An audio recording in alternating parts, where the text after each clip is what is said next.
Com quantos tiros se faz a história? Com apenas um tiro? Como no caso de Francisco Fernando, herdeiro do Império Austro-Húngaro, assassinado por Grávilo Príncipe, um estudante sérvio, em 28 de junho de 1914, atentado que serviu como um pretexto para a Primeira Guerra Mundial? Com 4 tiros, como no caso de João Pessoa, assassinado aqui em Recife, na Confeitaria Glória. Um crime com motivações passionais. E você sabe disso porque nós já contamos essa história aqui no nosso canal. Porém, Getúlio Vargas transformou esse crime num crime político, que serviu como um pretexto para a Revolução de 1930, que pôs fim à República Velha e deu origem à Era de Vargas. Tiros que mudaram a história. Como esse que eu vou contar a partir de agora no canal JRS. Porque hoje, exatamente hoje, 5 de agosto de 2020, estamos completando 66 anos do atentado da Rua Toneleiros. O atentado contra Carlos Lacerda, o principal opositor de Getúlio Vargas. O atentado que transformou o mês de agosto de 1954 num dos meses mais turbulentos da história política brasileira. É essa história que você vai começar a assistir a partir de agora no canal. Muita história para contar com o professor José Ricardo. Gosta dos nossos vídeos? Gosta do nosso canal? Se inscreva nele, ative o sininho para receber nossas notificações e colabore com o nosso trabalho de divulgação histórica, como esse que você vai ver a partir de agora. 5 de agosto de 1954. Meia-noite e 40. Bairro de Copacabana, Rio de Janeiro, Rua Toneleiros, bairro de Copacabana, Rio de Janeiro. Descem de um carro 3 pessoas. Carlos Lacerda, principal opositor político de Getúlio Vargas, dono e principal redator do jornal Tribuna da Imprensa, membro da UDN, candidato a deputado nas eleições de 1954. Outra pessoa, Sérgio Lacerda, seu filho, e o major Rubens Florentino Vaz, que estava naquele momento fazendo a segurança de Carlos Lacerda. Eis que surge um homem de baixa estatura, saca uma arma de pequeno porte e começa a disparar contra os 3. O major Rubens Vaz, que não estava armado, entra em luta corporal com o atirador, acaba sendo baleado e tem morte instantânea. Carlos Lacerda saca da sua arma e dispara contra o cidadão, contra o atirador. O atirador sai correndo e deixa lá Lacerda. Lacerda percebe então que estava ferido porque estava saindo um filete de sangue no pé. Um grupo de jornalistas que estavam próximos, 3 jornalistas, chegaram e socorreram Carlos Lacerda. O major Rubens Vaz já não tinha muito o que fazer. Na fuga, o atirador topou com Salvo Romero, um guarda municipal, que também acabou sendo atingido com um tiro na perna. Esse atirador correu, entra no táxi, só que o Salvo Romero conseguiu anotar a placa do táxi, um carro preto, que tinha como placa 56021. O crime teve uma repercussão tão grande que o motorista de táxi que deu fuga ao assassino, ao autor do atentado, ele procurou a polícia e acabou se entregando espontaneamente. Seu nome, Nelson Raimundo de Souza. Na primeira versão, o Nelson Raimundo disse que não conhecia as pessoas que pegaram o táxi naquela noite. Só que depois ele chegou a dizer que uma das pessoas que estavam no carro era do conhecimento dele e chamava-se Climério Eurides de Almeida.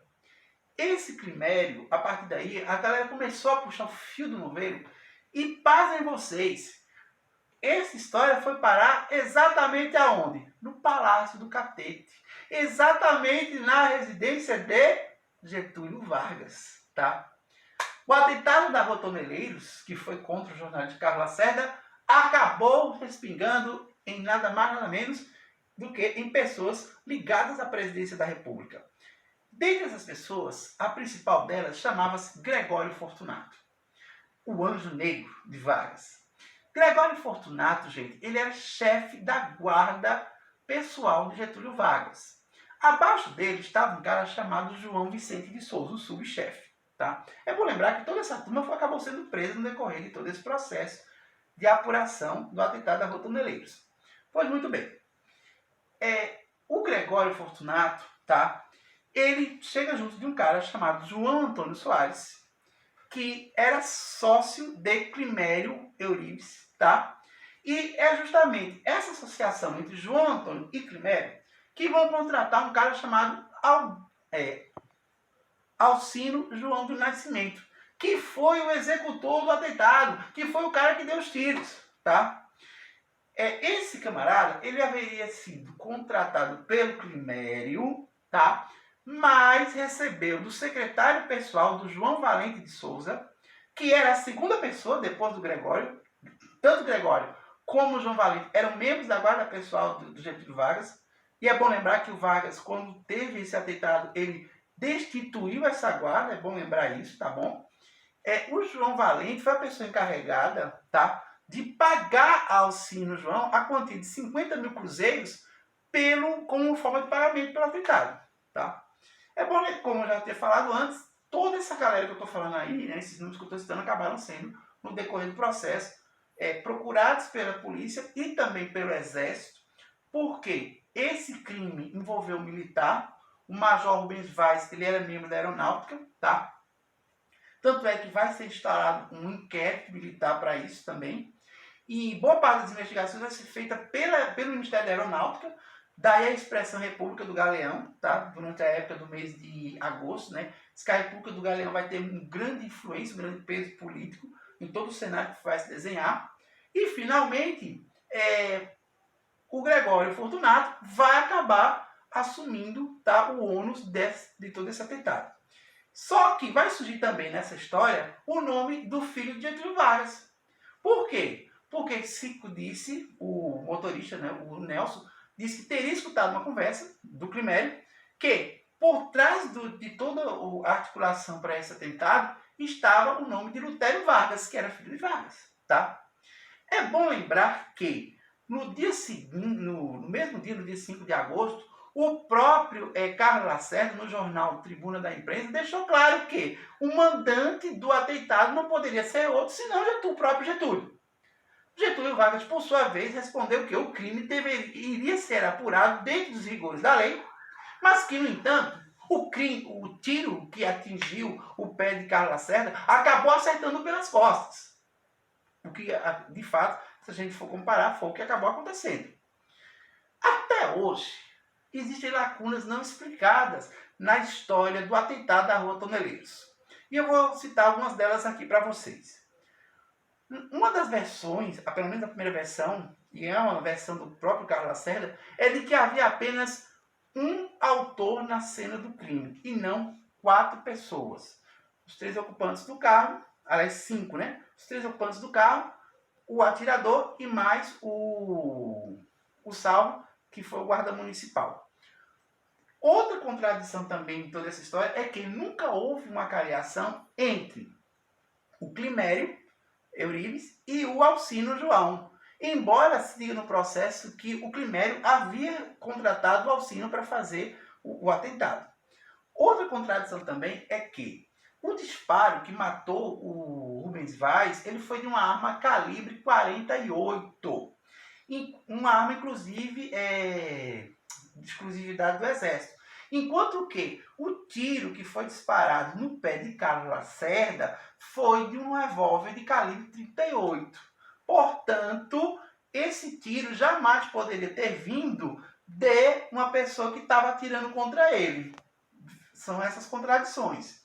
O prontuário médico de Carlos Lacerda até hoje nunca apareceu. Ele desapareceu, ele não aparece nos autos do processo. São várias contradições que existem dentro da história do atentado da Rua Toneleiros. Tá? Há quem diga também que o atentado foi tão mal organizado, tão mal feito, que o objetivo dele talvez nem fosse matar Lacerda, e sim dar um susto nele. Vejam as imperfeições desse atentado segundo alguns escritores, algumas pessoas que pesquisaram sobre isso. O Nelson Raimundo de Souza, o taxista, trabalhava no ponto de táxi que ficava na rua Silveira Martins, que era próximo ao Palácio do Catete.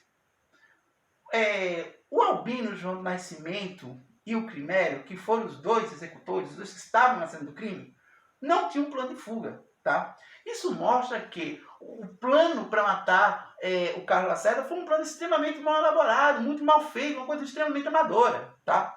Mas que, no entanto, serviu como um pretexto político para a grande crise que se instalou durante todo o mês de agosto. E que acabou culminando no suicídio, tá, de Getúlio Vargas, que aconteceu no dia 24 de agosto de 1954. Pois é, minha gente, essa é a história do atentado da Rua Toneleiros. E eu queria indicar para vocês isso aqui, ó. Isso aqui é uma minissérie antiga até, da TV Globo, chamada Agosto. E tem a minissérie e tem um livro do Rubem Fonseca. Essa minissérie aqui, ela é baseada no livro do Rubem Fonseca. Claro que ela é um romance, né? É uma versão romanceada, mas que trata desse tema. Outra dica também é a biografia Getúlio, que foi escrita pelo Lira Neto. E o volume 3 tem um capítulo que trata muito bem dessa questão do atentado da Rua Toneleiros, tá? Pois é, minha gente. E esse atentado, que eu acabei de explicar, está completando hoje exatamente 66 anos. 66 anos do atentado que mudou o cenário político brasileiro no mês de agosto de 1954 e que acabou culminando com o suicídio do presidente da época, Getúlio Dornelles Vargas. Antes de completar esse vídeo, deixa eu fazer uma errata aqui para vocês. Nós fizemos um vídeo sobre o João Pessoa e dissemos que ele faleceu no mês de junho. Na verdade, João Pessoa foi assassinado no mês de julho. Nós vamos fazer essa correção lá no canal, tá? Erros acontecem e a gente está aqui para admitir isso. Queria fazer também um agradecimento, porque nós já passamos de 200 inscritos.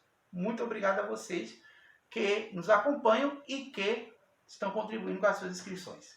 Minha gente, mais uma vez, agradecido pela audiência desse canal e até a próxima com muita história para contar com o professor Zé Ricardo. Um grande abraço para todos!